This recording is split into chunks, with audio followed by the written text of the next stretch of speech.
हमारी पलकें जो उठती और गिरती रहती है उसको निमिष कहते हैं। एक निमिष, एक निमिष एक सेकंड से भी कम समय को कहते हैं। तो जहाँ पर एक एक निमिष का होता है, निमिषे अनिमिषक क्षेत्रे, और अनिमिषक भगवान विष्णु का नाम है। हमारी पलकें तो गिरती और उठती रहती है, लेकिन भगवान विष्णु की जो पलकें हैं वो न कभी उठती है न कभी गिरती है, उसको कहते हैं निमिष अनिमिषक, निमिषे अनिमिषक क्षेत्र। और हमारे पलकों को निमिष क्यों कहते हैं, इसके पीछे भी एक कथा है, ध्यान से सुनिए। एक बार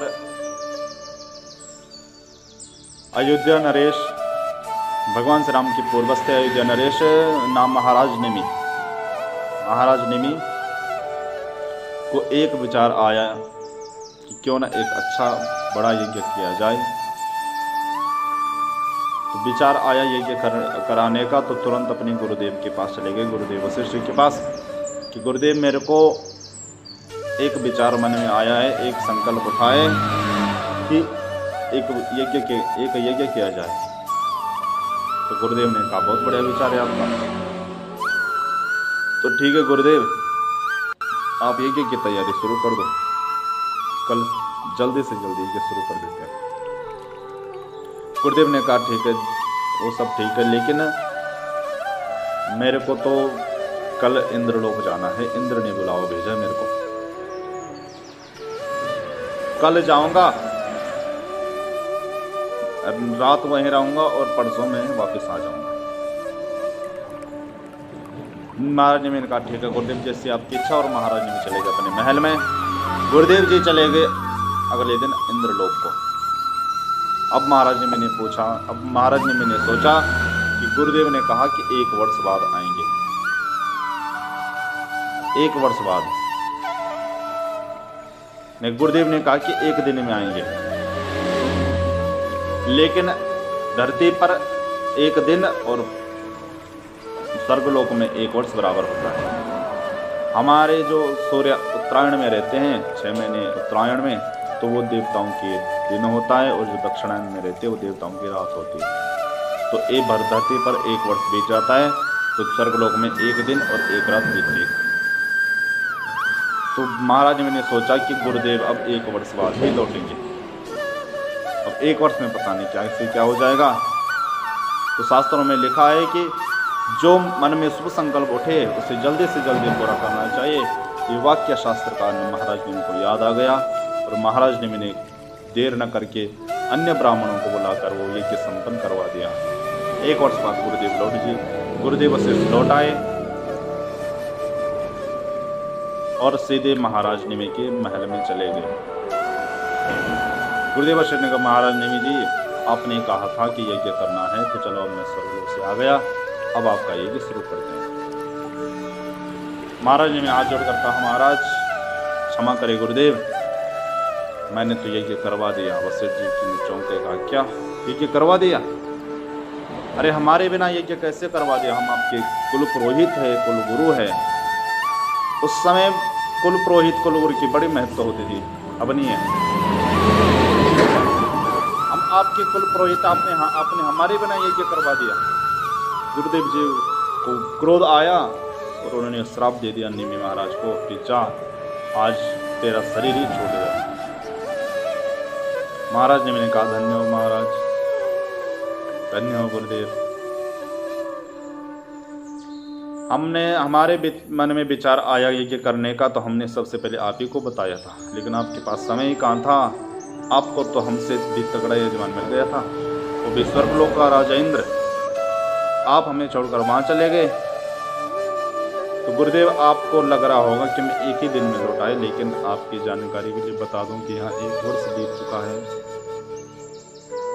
इसलिए मैंने सोचा कि गुरुदेव 1 वर्ष बाद आएंगे, अब 1 वर्ष में पता नहीं क्या से क्या हो जाएगा, तो मैंने ये करवा दिया।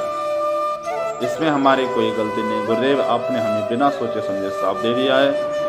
हम भी आपको साफ देते हैं कि आपका भी शरीर छूट जाए। दोनों गुरु चेला में हो गई खटपट।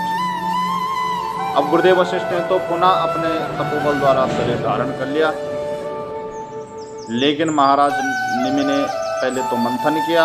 मंथन से एक बालक उत्पन्न हुआ, उसका नाम पड़ा जनक। वही जनक जो मिथिलापुरी जनकपुरी बसाई मिथिला में, नेपाल में, और फिर मंथन किया तो फिर पलकों पर ही रह गए, फिर पलकों में ही समा गए महाराज ने। तो तब से हमारे पलके में जो प्रभाव है वो महाराज ने का ही है। उठना बैठना ये महाराज मुनि के प्रताप से ही हमारे पलकों पर होता है। तो रामायण में भी वर्णन है कि जब पुष्पवाटिका में राम और सीता एक दूसरे को निहार रहे थे प्रथम बार, तो राम और सीता की पलकें अपलक हो गई, मानो महाराज निमित्त चले गए। तुलसीदास ने लिखा है कि पलकन हो परे हरियो निमेषो, मानो कि पलकों से महाराज निमित्त उठकर चले गए, महाराज निमित्त हरण होकर चले गए। ठीक है, कल्याण में सो जाएंगे।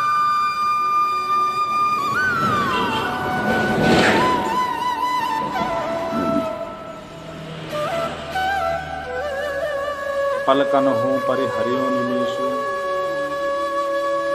पलकन हो परि हरियो निमेषु। तो महाराज ने क्यों उठकर चले गए राम सीता के पलकों से, तो इसके पीछे भी आचार्य ने बड़ी परीक्षा की है। इसलिए चले गए कि सीता और राम एक दूसरे को निहार रहे थे, तो महाराज ने मैंने सोचा कि हमारी कुल की बेटी अपने प्रियतम को पहली बार निहार रही है, तो इस प्रसंग में हमारा रहना उचित नहीं है, इसलिए वो पलकों से उठ के चले गए। तो जब पलकों से उठ के चले गए तो पलकें निमिष रहित हो गई, अपलक हो गई, तो दोनों अपलक होकर एक दूसरे को देख रहे। पलकन हूँ परि हरियो निमेषु। चलो प्रसंग पर आते हैं।